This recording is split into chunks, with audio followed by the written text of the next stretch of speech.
7-year-old Lily Carter vanished from the safety of her suburban backyard in Oak Creek, Illinois, on a sun-drenched Saturday afternoon in May of 2014. One moment, the sound of her laughter was a fixture of the quiet neighborhood. The next, there was only a profound and unnerving silence. Her disappearance was absolute. No witnesses, no ransom note, no signs of a struggle. The case became a ghost, a chilling piece of local folklore that haunted the community and shattered her family. For 10 long, agonizing years, the mystery of what happened to Lily Carter remained locked away. A question with no answer, a wound that could not heal. The official investigation crumbled into dust, leaving behind only heartbreak and speculation. It was a perfect, impossible vanishing, until the day her mother, driven by a final, painful duty, climbed into the rotting remains of an old treehouse and discovered a truth more horrific than any theory the police or public had ever imagined. What she found there would not only solve the mystery of where Lily went, but would expose the chilling evil that had been hiding in plain sight all along. Lily Carter was not just a name on a missing person poster. She was the vibrant, beating heart of her family. To her mother, Sarah, a compassionate nurse at the local hospital, Lily was her sunshine. She had a laugh that could fill the entire house and a curiosity that was boundless. Her hair was the color of corn silk, and her eyes, a deep and thoughtful blue, missed nothing. Lily was a creature of imagination. Her world was populated by fairies she insisted lived in the rose bushes and dragons that slept on the clouds. She documented this world in a series of sketchbooks, her drawings filled with a life and detail that was remarkable for a 7-year-old. Her father, Mark, an architect with a patient smile and gentle hands, was her chief collaborator. He was the one who had built the treehouse for her, a magnificent 2-story fortress in the sprawling arms of the old oak tree that dominated their backyard. He'd called it Castle Lilibet, and it was her sacred space. From its small wooden balcony, she was the queen of all she surveyed. Her backyard, the neighbors' rooftops, the world. Life in the Carter home was idyllic, built on a foundation of love, routine, and shared dreams.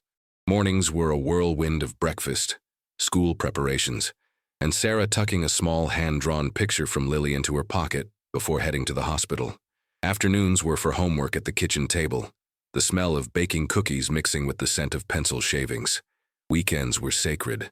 They were for trips to the park, for Mark teaching Lily how to ride her bike without training wheels, for Sarah reading chapters from fantasy books aloud until Lily's eyelids grew heavy. Their core ambition was simple and profound: to watch their daughter grow up, to see her through scraped knees and first heartbreaks, to celebrate graduations and eventually to watch her build a life of her own. The emotional stakes were the very fabric of their existence. Lily was their only child, the center of their universe. Just a week before she disappeared, Lily had won 2nd place in her school's art fair.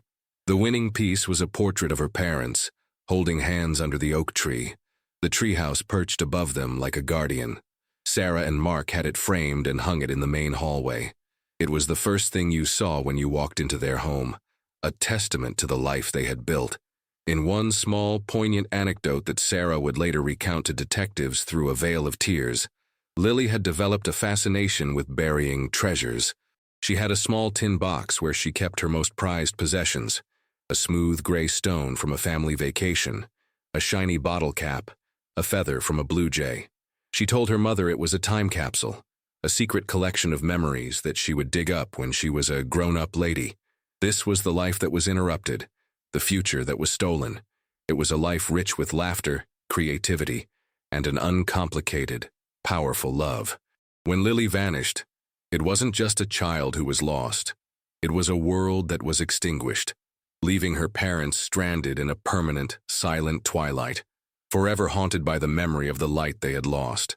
They were left with only a ghost of a life, a collection of drawings and a treehouse that stood as a silent, heartbreaking monument to everything they had to live for. The final hours of Lily Carter's life as a member of her family were deceptively ordinary, a perfect tableau of suburban tranquility that made the subsequent horror all the more jarring. It was Saturday, May 17th, 2014. The sky was a brilliant, cloudless blue, and a gentle breeze rustled the leaves of the old oak tree. The day began as most Saturdays did. Mark was tackling a persistent leak under the kitchen sink, his toolbox spread out on the linoleum floor. Sarah was in the garden, patiently weeding her tomato plants, the sun warm on her back. Lily, having finished her morning cartoons, burst out the back door around 10:30 a.m., her bare feet pounding on the wooden deck. She was on a mission, sketchbook and a box of colored pencils clutched in her hands. Her destination was Castle Lilibet. From the kitchen window, Mark could hear her humming to herself as she scaled the wooden ladder. The background noise of the day was a cacophony of normal weekend sounds. A lawnmower droned a few houses down, children shouted in the distance, and next door, a more persistent and industrial sound started up. Their neighbor, Mr. Gable, a retired middle school history teacher and a pillar of the community, was undertaking an ambitious DIY project. He was laying a new, expansive concrete patio behind his house. The rhythmic, grinding churn of a rented cement mixer became the day's dominant soundtrack, a noise so constant it quickly faded into the background. Sarah and Mark barely registered it. It was just Mr. Gable, always tinkering, always improving his property. Around noon, Sarah called Lily down for lunch. They ate sandwiches on the patio, Lily chattering excitedly about a new drawing she was working on, a secret project she promised to reveal later. She was full of energy, her face smudged with a bit of dirt from the garden. After lunch, she drank a tall glass of lemonade, then raced back to her perch in the treehouse. Sarah watched her go, a small blonde head disappearing into the leafy canopy. It was the last time she would see her daughter alive and free. For the next 2 hours, the day drifted on. Sarah finished her gardening and went inside to fold laundry. Mark, victorious over the leaky pipe, started cleaning up his tools. The cement mixer next door churned on, a monotonous grating hum that blanketed the neighborhood. This was the critical window, a period of time where both parents were occupied with household chores, confident in the safety of their fenced-in backyard, a space they considered an impenetrable fortress for their child. They made a simple, understandable assumption that their daughter was safe in her own private kingdom. It was a fatal miscalculation. As the afternoon wore on, a subtle foreshadowing of the tragedy began to emerge, though it would only be recognized in hindsight. The family dog, a golden retriever named Buster, who usually lay lazily on the deck, began to whine softly around 2:45 p.m., pacing near the back door. Sarah, preoccupied, simply thought he wanted to be let in. She opened the door, and he scurried inside, hiding under the kitchen table, a behavior that was uncharacteristically anxious. The seemingly insignificant detail of the cement mixer, the dog's strange behavior, Lily's secret drawing, these were all pieces of a puzzle that no one yet knew they were supposed to be solving. At 3:15 p.m., Sarah looked at the clock. It had been over 2 hours. She filled another glass with lemonade and walked to the back door, a smile on her face, ready to call her daughter in for a break. Sarah slid open the glass door, stepping onto the warm wooden deck. "Lily Bean," she called out, her voice full of maternal warmth. "Snack time." The only reply was the relentless churn of Mr. Gable's cement mixer and the gentle rustle of leaves in the oak tree. A flicker of annoyance, not yet alarm, crossed Sarah's mind. Lily often got lost in her world of imagination, deaf to the calls of the real one. "Lily!" she called again, louder this time. "I've got lemonade." Silence. A strange, heavy silence that seemed to absorb the sound of her voice. She walked across the lawn, the grass soft under her feet, and stood at the base of the treehouse. The rope ladder swayed slightly in the breeze. Everything looked normal. The backyard gate was still latched from the inside. The fence was secure. There was nowhere for a 7-year-old to go. "Okay, little mouse, I'm coming up," she said, more to herself than to Lily. She placed her foot on the first rung of the ladder. The initial confusion began to curdle into a nascent dread. As she ascended, she saw the first clue that something was wrong. Lily's favorite blue crayon lay on the grass directly beneath the treehouse, as if it had been dropped. Inside, the scene was one of eerie, suspended animation. The sketchbook was open on the small, built-in table. A drawing of a lopsided butterfly was half-colored. The box of pencils was next to it, a few having rolled onto the floor. But there was no Lily. It was as if she had simply evaporated. The feeling of disbelief was overwhelming. Sarah's mind raced through logical explanations, Was she hiding? Was this a new game? "All right, Lily, game's over," she called, her voice trembling slightly. She checked under the small built-in bench. Nothing. She peered over the railing, scanning the entire yard again. The swing set was still. The sandbox was empty. The world suddenly felt tilted, off balance. Panic, cold and sharp, began to rise in her throat. She scrambled down the ladder and ran back into the house. "Mark!" Her scream was sharp, tearing through the quiet of the home. Mark came running from the garage, wiping grease from his hands with a rag. "What is it? What's wrong?" "It's Lily," Sarah gasped, her words tumbling out. "She's not in the treehouse. She's not in the yard. I can't find her." In that moment, their world fractured. The initial search was frantic and disorganized. They tore through the house, calling her name, checking closets, under beds, in the laundry room. All the places a small girl might hide. With each empty room, the panic intensified, becoming a physical weight in their chests. After 10 minutes of a fruitless search, Mark grabbed the phone, his hand shaking so violently he could barely dial. The 911 call, later transcribed, captured the raw terror of that moment. Mark's voice was tight with suppressed hysteria. "My daughter. My 7-year-old daughter is missing. She was just in the backyard. She's gone." They ran outside again, calling her name into the neighborhood. They knocked on doors. Their immediate neighbors were home, but had seen nothing. They knocked on Mr. Gable's door. He answered, his face expressing concern. He turned off the cement mixer, and the sudden silence was deafening. "I saw her playing earlier," he said, his voice calm and fatherly. "But I've been so focused on this concrete, I haven't looked over the fence in an hour or so. I'm so sorry. I'll help you look." The first police car arrived within minutes, its flashing lights seeming alien and surreal against the backdrop of their peaceful street. As the officers stepped out, the reality of the situation crashed down upon Sarah and Mark. This was no longer a game of hide and seek. Their daughter was gone. The scene was bizarrely pristine. No disturbed flower beds, no footprints near the fence, no discarded clothing. The only thing out of place was the silence where a child's laughter should have been. The investigation had begun, starting from a place of complete and utter mystery. The official search for Lily Carter began with a surge of organized chaos that quickly consumed the quiet Oak Creek neighborhood. Within an hour, the street was a blur of police cruisers, fire trucks, and a mobile command center. The initial response was textbook. Officers established a perimeter, cordoning off the Carters' property with yellow tape that felt like a violent scar on the familiar landscape. The investigation was led by Detective Miles Corbin, a veteran with tired eyes who had seen too many cases like this begin with the same bewildered panic. He spoke to Sarah and Mark with a practiced gentleness, but his questions were sharp, probing for any detail, any anomaly. They recounted the day's events, their voices hollow with shock. The focus immediately turned to the backyard. Forensic teams arrived, dusting for fingerprints in the treehouse, on the gate latch, on the discarded lemonade glass. K-9 units were brought in, their handlers giving the dogs a piece of Lily's clothing to establish a scent.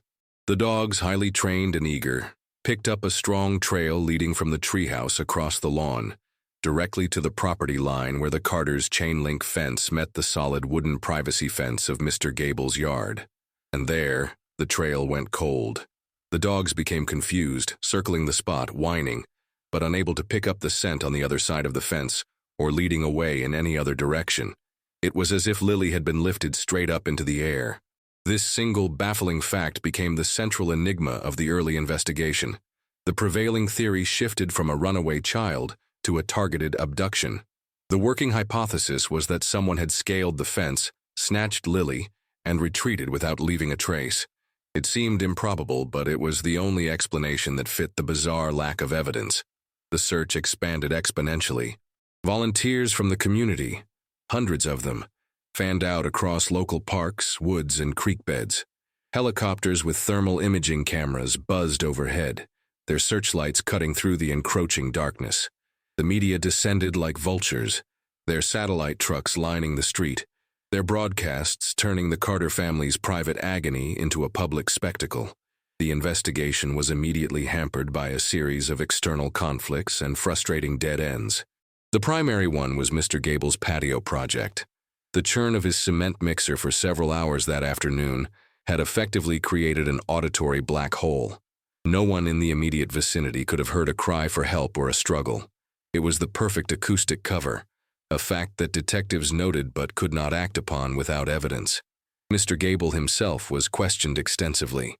He was cooperative, calm, and deeply sympathetic. As a beloved retired teacher, his reputation was impeccable. He allowed police to search his property, and they found nothing amiss. His alibi was solid. He was mixing and pouring concrete by himself all afternoon. The project was his shield, and no one had any reason to look behind it.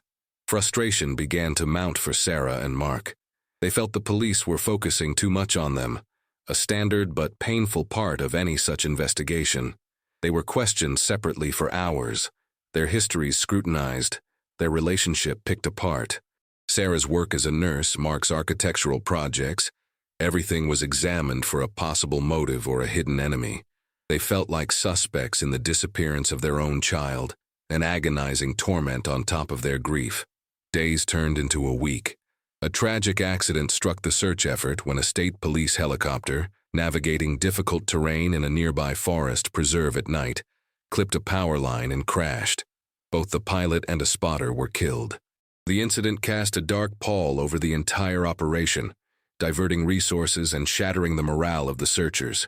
It felt like the universe itself was conspiring against them. The methodologies of the search were exhaustive, but fruitless. Divers scoured nearby ponds. Every registered sex offender within a 50-mile radius was interviewed. Billboards with Lily's smiling face went up along the highways. Yet, every lead went nowhere. Every tip from the public led to a dead end. The initial surge of hope and adrenaline began to recede, replaced by a grinding, soul-crushing desperation. For Sarah and Mark, the failure of the official search was a slow-motion collapse of their world.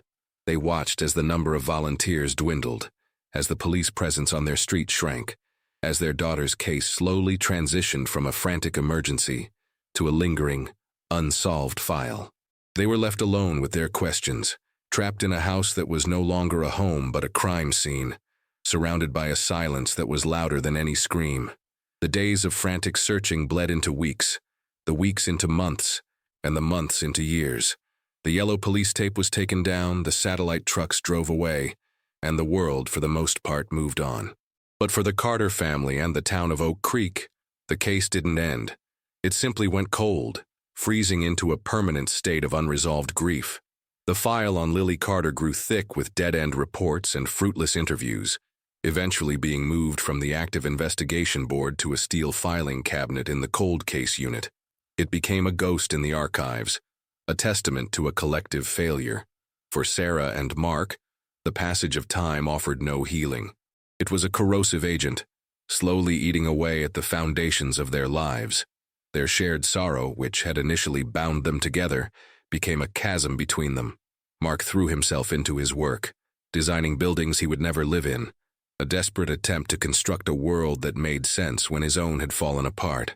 Sarah quit her job at the hospital. She couldn't bear the sterile white hallways, the quiet suffering that mirrored her own. Her life became a singular, obsessive mission, finding Lily. She ran a website, managed a Facebook page, and papered the town with faded flyers of her daughter's face, updating them each year with an age-progressed photo that was a speculative, heartbreaking ghost. The house on Elm Street remained their home, but it was a mausoleum. Lily's room was left untouched, a perfect time capsule from May 2014. Her clothes hung in the closet. Her stuffed animals sat arranged on her bed, a thin layer of dust gathering on their synthetic fur. The strain was unbearable. The silence in the house was filled with unspoken accusations and regrets. 2 years after Lily vanished, Sarah and Mark separated. It wasn't a dramatic, angry split, but a slow, quiet surrender.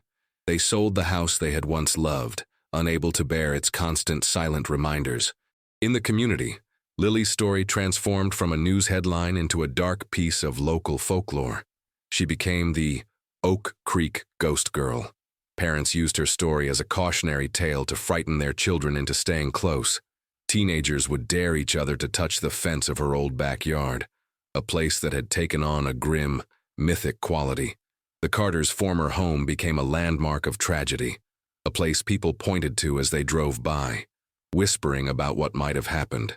The treehouse, Castle Lilibet, became the most poignant symbol of the long, cold years. The new owners of the house, a young couple without children, had no reason to maintain it. They left it to the elements. The wood grayed and warped. Vines crept up the ladder. The roof began to sag. It stood in the backyard like a skeletal ruin, a visible monument to a lost childhood and an unsolved mystery. It was a grim version of the brothers' grim tale, a castle where a princess had vanished, not one where she lay sleeping. The feeling of hopelessness was pervasive. The police had no new leads. The family had no new information. All that remained was a lingering, ambient ache. For Sarah, especially, life became a cycle of anniversaries and birthdays, each one a fresh wave of pain. On what would have been Lily's 13th birthday, she sat alone in her small apartment, a single cupcake with a candle on her table, and wept for the teenager she would never know. The ripple effects of that one sunny afternoon had spread out over a decade, touching everything. A marriage, a community, the very sense of safety that people once took for granted. The mystery was no longer just about what happened to Lily. It was about how to live in the crushing absence she had left behind. For 10 years, the case file for Lily Carter sat dormant, a relic of a past tragedy. The narrative seemed set in stone. A child had vanished, and the world would never know why. Then, in the fall of 2024, an event occurred that was completely unrelated to the cold case, a seemingly random decision born of grief and necessity that would, against all odds, become the catalyst for its resolution. Sarah Carter, now living in a small condo across town, had finally made the gut-wrenching decision to sell the house she had once shared with Mark. They had held onto it as a rental property for years, a subconscious refusal to sever their last physical tie to the life they'd had with Lily. But the financial and emotional burden had become too great. It was time to let go. The renters had moved out, and the house was empty once again. Sarah resolved that she would be the one to clear out the last vestiges of their old life. The most difficult task, the one she had dreaded for a decade, was dismantling the treehouse. She couldn't bear the thought of strangers tearing down Castle Lilibet. It felt like a sacred duty, a final act of service to her daughter's memory. On a crisp October morning, armed with a crowbar and a heavy heart, Sarah walked into the backyard of her former home for the first time in years. The place was overgrown, the garden she had once tended now a riot of weeds, and there, against the sky, stood the treehouse. It was a wreck, a skeletal shadow of its former glory, rotted and unsafe. But to Sarah, it was still a shrine. She slowly, carefully, climbed the rickety ladder, the wood groaning under her weight. The small interior was damp and smelled of decay and wet leaves. A wave of grief washed over her so powerful it almost made her retreat. But she pushed through it, her jaw set with determination. She began to pry at the small built-in benches, her hands raw and clumsy. As she worked, her foot slipped on a patch of mossy wood and came down hard on a floorboard near the far wall. The board gave way with a soft, splintering crack, sinking an inch lower than the others. It was loose. This was the moment. It wasn't a deathbed confession from a guilt-ridden criminal. It wasn't a new piece of forensic technology. It was a 48-year-old woman, alone in a rotting treehouse, who stumbled upon a single loose floorboard. Curiosity, a flicker of something she hadn't felt in a decade, pierced through her grief. She knelt down, her knees protesting on the damp wood, and worked her fingers into the crack. The board was not nailed down securely like the others. It was clear it had been lifted before. With a final, determined pull, she pried it free. Underneath, nestled in the dark space between the floorboards and the structural beams, was a small, rust-flecked tin box. It was Lily's treasure box, the one she had told her mother about, the one she used to bury her precious finds. Sarah's heart hammered against her ribs. She had assumed it was lost, buried somewhere in the yard. She lifted it out. It was lighter than she expected. With trembling hands, she forced open the rusted latch. Inside was a collection of meaningless yet priceless artifacts. The smooth gray stone from their last family vacation, the shiny Pepsi bottle cap, the blue jay feather, and underneath them all, something else. A small piece of paper, rolled up like a tiny scroll and tied with a blade of grass that had long since dried and turned brown. This was the turn, a discovery made not by an investigator, but by a mother, a clue hidden not by a criminal, but by a child. In that moment, the narrative of Lily Carter's disappearance, frozen for a decade, finally began to thaw. The significance of this new lead was immense. It was the first piece of new physical evidence in 10 years, found at the very heart of the crime scene. A message from the victim herself. Sarah's hands shook so badly she could barely untie the brittle blade of grass. The small scroll of paper felt impossibly fragile, a relic from another lifetime. She carefully unrolled it. It wasn't a note. It wasn't a letter. It was a drawing. A classic Lily Carter original done in her signature-colored pencils, but this one was different from her usual creations of fairies and smiling suns. This drawing was hurried, primitive, and dark. The top of the page showed a crude rendering of the treehouse. Below it, a figure of a man with bushy gray hair and glasses, an unmistakable childish depiction of their neighbor, Mr. Gable. In the drawing, the man was standing next to a giant, messy hole in the ground, right where his new patio should be. He was holding a shovel, and in the bottom of the hole was a long, lumpy shape wrapped in a blue tarp. Beside the hole, there was a small, scribbled rectangle with dollar signs drawn on it. A child's interpretation of a box of money. The world fell away. The sound of the wind, the distant traffic, her own breathing, it all vanished. For 10 years, Sarah had imagined every possible scenario. A stranger, a kidnapping for ransom, a tragic accident in the woods. But the truth was right here, in her hands, drawn by her own daughter. Mr. Gable, the friendly, helpful neighbor, the man who had brought them a casserole the day after Lily vanished. The cement mixer wasn't just for a patio. It was to cover the noise of his digging. It was to pour the concrete that would entomb her daughter. Lily, from her queen's perch in Castle Lilibet, had seen it. She had seen him with a body, or with a stash of money, or both, and she had done the only thing she knew how to do. She had documented it. She drew what she saw, her own secret evidence, and hid it in her most secret place, her treasure box, which she tucked under the floorboards of her castle. A cold, clarifying rage cut through Sarah's shock. She didn't call the Oak Creek police. They had failed her. They had looked at Mr. A. Gable and seen a kindly old man, not a monster. Instead, she called the one person who had never treated her like a hysterical mother, David Chen, a detective with the state's cold case unit. He had taken over Lily's file 3 years prior and had always listened to Sarah's theories with patience and respect. "Detective Chen," she said, her voice eerily calm. "It's Sarah Carter. I've found something. I know what happened to Lily." Chen, sensing the gravity in her tone, didn't hesitate. He drove to the house himself. When he saw the drawing, the color drained from his face. It was circumstantial, yes, but it was a concrete lead pointing directly at a suspect who had been hiding in plain sight. It provided what they had never had, a motive and a location. Within hours, the legal machinery that had been dormant for a decade roared to life. Detective Chen used the drawing as probable cause to secure a warrant, not just to search Mr. Gable's house, but to perform a full excavation of his 10-year-old patio. The next morning, the quiet street was once again a major crime scene. This time, there was no media frenzy, just a grim, focused team of investigators. They brought in ground-penetrating radar. As the technician rolled the device over the pristine concrete patio, a large, dark anomaly appeared on the screen. A rectangular shape, roughly 6 feet by 3 feet, about 4 feet down. A collective, sharp intake of breath went through the assembled officers. The excavation began. The sound of a jackhammer shattered the morning silence, a brutal, percussive noise that echoed the cement mixer from a decade ago. They broke through the thick concrete slab that Mr. Gable had so carefully laid. Underneath was a layer of packed dirt. The team switched to shovels and hand tools, digging with archaeological precision. 2 feet down, they found it, the edge of a rotting blue tarp. The work stopped. A forensic anthropologist was called in. As she carefully brushed away the last layers of soil, the shape became undeniable. It was a small body, wrapped tightly. Detective Chen walked over to Sarah, who was watching from her old backyard.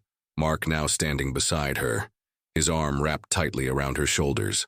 "Sarah," Chen said, his voice thick with emotion. "We've found her." The climax was not a chase or a shootout. It was the quiet, methodical unearthing of a 10-year-old grave, the validation of a mother's instinct, and the final, horrifying confirmation of a child's last drawing. The truth had been buried just 50 feet away the entire time. The immediate aftermath of the discovery was a whirlwind of controlled, somber activity. While forensic teams worked to carefully exhume Lily's remains, a separate team of detectives, led by David Chen, drove to the quiet retirement community where an 82-year-old Thomas Gable now lived. They found him reading a newspaper on his sun porch. When he saw the detectives, the friendly, grandfatherly mask he had worn for decades did not slip. It crumbled. He seemed to age another 20 years right before their eyes. The arrest was quiet, almost anticlimactic. Faced with the undeniable evidence of the drawing and the ongoing excavation in his former backyard, Gable confessed. The why of it all, the motive that had eluded investigators for a decade, was a story of quiet desperation and a hidden, sordid past. In the sterile environment of an interrogation room, the whole story spilled out. Thomas Gable had not always been a beloved history teacher. In the early 1980s, long before he moved to Oak Creek, he had been the business manager for a different school district, where he had orchestrated a sophisticated embezzlement scheme, siphoning off over $500,000 in school funds. He was never caught, but the investigation got close enough that he panicked. He quit his job, moved away, and buried the cash, sealed in a watertight container, in the backyard of the new house he bought in the sleepy suburb of Oak Creek. He lived a quiet model life for 30 years, a respected pillar of the community, the stolen money his dark secret. But in 2014, with his health beginning to fail, he decided it was time to retrieve his nest egg. He concocted the patio project as the perfect cover for the excavation. He would dig up the money, then pour concrete over the spot, sealing the evidence of his dig forever. What he didn't count on was the little girl in the treehouse next door. Lily, perched high in her castle, had a perfect, unobstructed view over his privacy fence. She saw him pull the metal box from the ground. She saw him open it and look at the stacks of cash. A curious and friendly child, she likely called out to him, asking what he'd found. In that moment, Gable's carefully constructed world threatened to collapse. He panicked. The fear of exposure, of losing his reputation, of going to jail in his old age, overwhelmed him. He lured Lily over to the fence, perhaps by offering to show her his treasure. When she was close, he silenced her. It was a desperate, unplanned act of violence that spiraled instantly out of control. He now had a new, far more terrible secret to bury. He wrapped her small body in the blue tarp he had been using for his project, and placed her in the hole where the money had been. He put the money box back in on top of her, a final, grotesque irony. Then for the rest of the afternoon, he methodically mixed and poured the concrete, entombing the little girl and his crime under 6 inches of solid stone while her parents searched for her just feet away. The confession laid out the entire chain of events with chilling clarity. It explained the K9 units losing the scent at the fence line. It explained the acoustic cover of the cement mixer. It explained why no trace of Lily was ever found beyond her own yard. The antagonist was not a monster who stalked children, but a man terrified of his past catching up with him. A man who chose to commit an unspeakable act to protect a life that was built on a lie. The remains were positively identified through dental records as Lily Carter. The discovery of the money box alongside her body corroborated every detail of Gable's confession. The case was officially closed. The mystery was solved, but the truth provided no simple relief, only a clear, horrifying picture of the evil that can fester behind a neighborly smile. The resolution of the case brought a strange and painful form of peace. For Sarah and Mark, the confirmation of Lily's death was the end of a torturous, decade-long hope they hadn't even realized they were still clinging to. The news was a physical blow, a final crushing weight, but intertwined with the fresh agony was a profound sense of relief. The not knowing was over. The endless loop of what-ifs that had played in their minds for 10 years finally fell silent. They could bring their daughter home. The focus shifted entirely from the legal proceedings to the deeply personal human element of the tragedy. Detective Chen, who had become a quiet pillar of support for the family, personally oversaw the return of Lily's remains. He also returned the tin treasure box to Sarah. Holding it, she wept not for the horror it had revealed, but for the memory of the little girl who had collected its contents, a girl who loved shiny rocks and blue feathers. The moment that provided the most significant emotional closure was the funeral. It was a small, private ceremony, attended only by close family and a few friends who had stood by them through the darkest years. They buried Lily in a quiet cemetery overlooking a small lake, a place Sarah thought she would have liked. For the first time since their separation, Sarah and Mark stood side by side, united not by a frantic search, but by a shared, settled grief. They held hands as the small casket was lowered into the ground, a gesture of solidarity that transcended their broken marriage. They were no longer a couple, but they were, and always would be, Lily's parents. The funeral allowed them to finally mourn. For 10 years their grief had been suspended, held in limbo by the sliver of hope that Lily might one day walk through the door. Now they could begin the true, painful process of grieving the child they had lost, not the child who was missing. There was also a powerful, if somber, connection forged between the Carters and Detective Chen. He had succeeded where so many others had failed, not through a stroke of genius, but by listening, by believing in a mother's intuition. His presence at the funeral was not as an officer of the law, but as a human being who had become inextricably linked to their story. He had fulfilled his promise to them, the unspoken promise to find the truth, no matter how long it took. The complex emotions of that time were a maelstrom of sorrow and gratitude. There was the searing pain of their loss, the gut-wrenching finality of it, but there was also a deep, abiding gratitude for the discovery, for the end of uncertainty. They knew what happened. They knew who was responsible, and they knew where their daughter was. In the silent aftermath, they were finally able to release the breath they had been holding for a decade, a long, shuddering exhale of grief, relief, and a devastating, hard-won peace. The story of Lily Carter, once a haunting local mystery, became a national cautionary tale. Its legacy extended far beyond the quiet streets of Oak Creek, prompting reflection on themes far larger than a single, tragic case. It became a powerful testament to the deceptively simple yet profound idea that evil often wears a familiar face.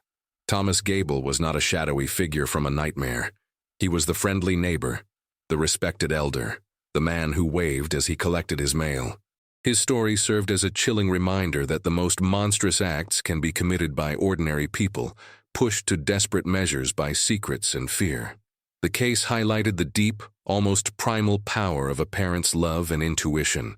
For a decade, the investigation was a methodical, logical process that failed. It was Sarah's emotional, grief-driven decision to dismantle the treehouse herself that ultimately broke the case open. Her connection to her daughter, her need to perform that one last act of maternal care, led her to the one place the killer never thought to look, and the one clue the police could never have imagined. It underscored the universal truth that love, in its purest form, can be a more powerful investigative tool than any forensic technique. On a practical level, the case of Lily Carter had a tangible impact on law enforcement policy in the state of Illinois. It led to the implementation of the Lily Carter Alert, an addendum to existing missing child protocols. The new directive mandated a more rigorous and immediate investigation of all adjacent properties in any suspected child abduction case, regardless of the apparent cooperativeness or social standing of the neighbors. It specifically cited the acoustic cover of Gable's cement mixer as a key factor that was overlooked, urging investigators to consider environmental factors that could mask a crime. The case became required reading at police academies, a study in how easily investigators can be blinded by confirmation bias and the veneer of suburban normality. The legacy, therefore, was twofold. It was a deeply human story about a promise kept, not by law enforcement, but by a mother to her lost child. And it was a systemic lesson in the failures of assumption. The little girl in the treehouse, the Oak Creek ghost girl, was no longer just a piece of sad folklore.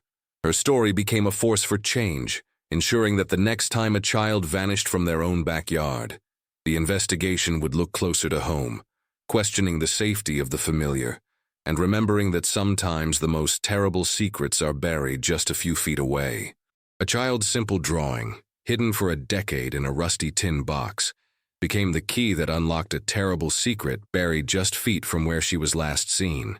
It was a message in a bottle, a final whispered truth from a little girl whose voice had been silenced, but whose memory ultimately brought her own killer to justice.